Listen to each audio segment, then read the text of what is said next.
Hi guys, welcome back. Did you just get microbangs to look edgy? And if you did, please be honest, because me too. That's the reason why I got them, the only reason why I got them. But I found out that microbangs actually have a long feminist history, which is something that I don't think has been talked about as much. The objective for this video, I guess, is gonna be to try and look into why is this so frightening for men and moms alike? Has it always been so frightening and so concerning? Have women gotten these bangs like I did on a random Tuesday, on a sort of like, I just want to feel something kind of Tuesday, you know? I guess long story short, what I'm gonna tell you is that yes to all of them, with exceptions. Another thing that we're gonna look into today is that we're not just gonna stay in the evolution of microbangs in the 20th century, which is the period that I've seen that a lot of articles or other people's videos are focused in. We're gonna try to go as back as I could find, as back as possible, to track down like where does it come from and how has it evolved throughout the years, if it has evolved at all.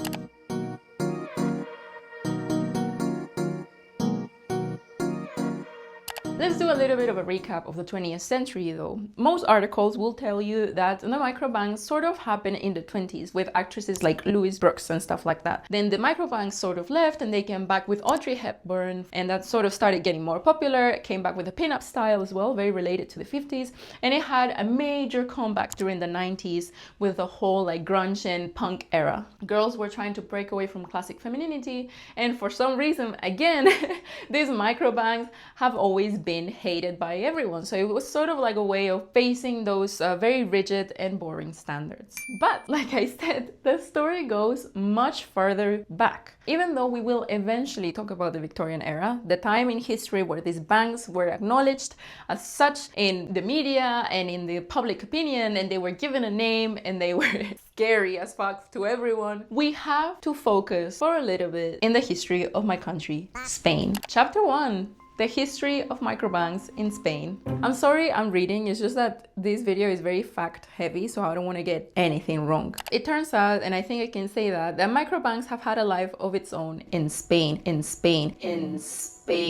And though they are only making a comeback recently in the Anglo-Saxon world, the truth is that in Spain they sort of never left. They're not a hairstyle that girls are getting now to be edgy. They've always been girls with this hairstyle, if you know what I mean. So apparently there's no pictures from the 90s or the 2000s of El Flequillo Vasco, which is pretty much the Spanish version of the microbangs. I guess we got late to the internet as well, haha. Anyways, I put you an entry of a blog from like more than 10 years ago just so you can see that I didn't make this up. Before researching into the story of microbangs in Spain, I literally thought that it was just related to the influence of punk and rock music in the 80s when the dictatorship finished and we were getting all these influences from the outside, and then sort of like developed in the 90s also with the influence of the US. But turns out that microbangs in Spain, very locally, go back all the way to the 16th century. From 1528 to 1529, a German artist traveled around Spain, just like they do now, basically, studying and drawing the folklore of the peninsula. When he got to the northern region of Euskadi, for like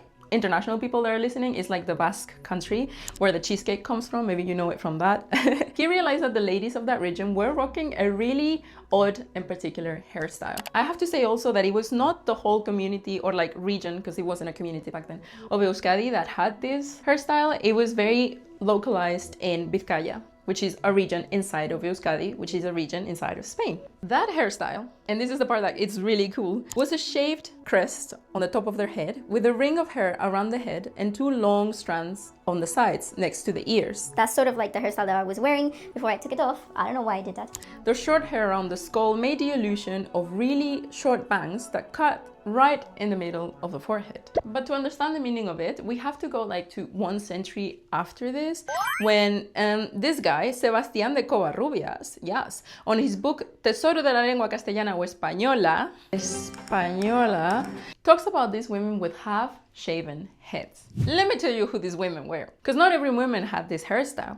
Turns out that the women that had this hairstyle were virgin and unmarried, and they were called chamorras. And this is a detail that I hated and it made me cringe so bad, because chamorras apparently comes from the verb chamorrar, which basically means to shear a beast. Shearing a beast is basically like when you cut the hair of a sheep or something like that. Like that action was called chamorrar. And then they decided, how should we address girls? Yes. Losing point for Spain, nobody's surprised. Anyways, the ladies wore this hairstyle as a sign of their single and pure status. And like I said, not every woman was wearing this hairstyle.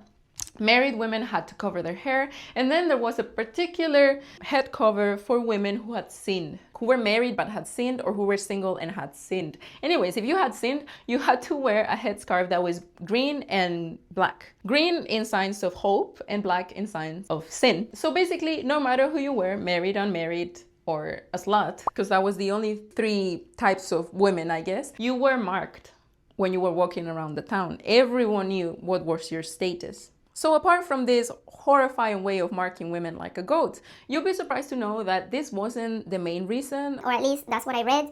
It could be just historians making a sort of like biased approach into it. I don't know. Apparently the main reason was religious. At the time, it was considered that the head was the seat of the soul. So, your head was sort of like your direct antenna with God, and it was like a way of sacrificing and sort of showing your devotion to a god. This is important for you to know because from now on, we're gonna focus a lot more on the Anglo-Saxon world, and you're gonna see the big change in their interpretation of them and in the reasons why people were getting them. Chapter 2, Microbangs in the Victorian Era. Wow, yeah. The story of microbangs continues in England. Not because it was the only place where women were getting microbangs, but it's the country that I guess left the biggest record on it. Maybe because they were so scared of it that they were just like freaking out and writing about it like Every Tuesday afternoon, like, oh my god, what's the problem with the word microbangs? In the second half of the 18th century, in London and later in Dublin, a hairstyle was popularized by a performer called Anne Catley. It was so popular that they actually called it getting a Catlified hair. This woman had a piece of plain hair over her forehead. This one was that influential. I guess London was not that big at the time, or like they were like 50 rich people and that's it, and they all got the same hairstyle. The particularity about Anne Catley's life is that she actually enjoyed a lot of freedom even though she lived in the Victorian times. It was widely known that she used sex work to maintain herself, and yet nobody bat an eye at her lifestyle. My theory is that apart from the fact that she was a performer which everyone liked and enjoyed, and by the accounts it seems like she was very entertaining and funny, I think it's also maybe the fact that she was so extravagant that men didn't look at her as a candidate for marriage. So she was so far out of the ordinary that she didn't abide by ordinary rules in the heads of the men at the time, if that makes any sense. This hairstyle was quite short-lived. She changed her hairstyle, she didn't claim it or anything like that, but it always makes me wonder if she got it with the intention of creating a shocking image for herself, and if the women that got it as well, they did it as a way of kind of breaking away with more sweet hairstyles. After Anne Catley is where the timeline shifts. If microbangs were used as a sign of purity and religious sacrifice in Spain just a couple centuries ago, from the 19th century, we will see that microbangs will be considered absolutely outrageous, indecent, and honestly, like, concerning. Everyone was really concerned. Articles written by male journalists, obviously, will start warning girls of this really scary hairstyle, convincing them that this thing will turn a decent girl into a raging, absolutely deviant woman, feminist. And the person to start it all will be Mabel Grey in 1868. Born Annie King, she became famous overnight when the pictures someone took of her started selling in shops all around London. Her beauty was admired by men and women soon started copying her hairstyle. And this is where men started being scared. As with Anne Catley, nobody took it very seriously. With Mabel Grey, it became like this big news and this big worry. It wasn't until the late 1870s that the term lunatic fringe was coined. This is how an article of the same name describes the fringe. Of all the positively ugly modes now current, the mode of wearing the hair banged or combed down over the brow and cut square is perhaps the ugliest. It gives to any woman a bold, impudent, hard look, such as comports with the character or absence of character of its originators. The originators, it is said to be the Parisians, like the people who lived in Paris. That's why I was saying in the beginning that even though it's England the one to reflect on paper that women were getting microbangs, the first women to get microbangs were not necessarily English. The fringe was so controversial that people wouldn't hire maids who had this hairstyle, as some will fear that they were living a fast lifestyle. Saying that a woman was living a fast life was pretty much saying that she was a slut.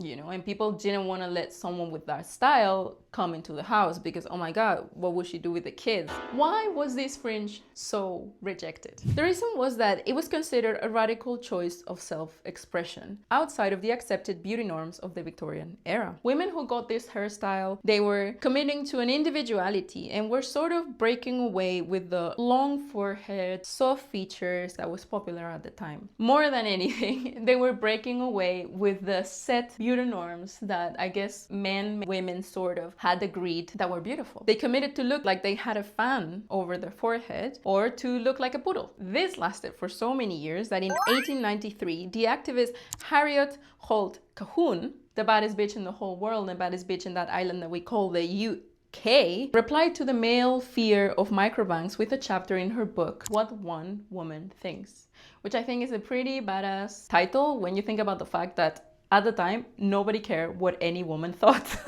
So she's like very tongue-in-cheek, you know, like what one woman thinks. In the book, each chapter is about like different subjects in a woman's life, whether that's kids or marriage or whatever. And a lot of it included, I guess, her feminist theory. And in her writing, she compares the hairstyles men used to wear in the previous century to the present, or to then, arguing that all their masculinity and all their power was gone the moment they changed their hair.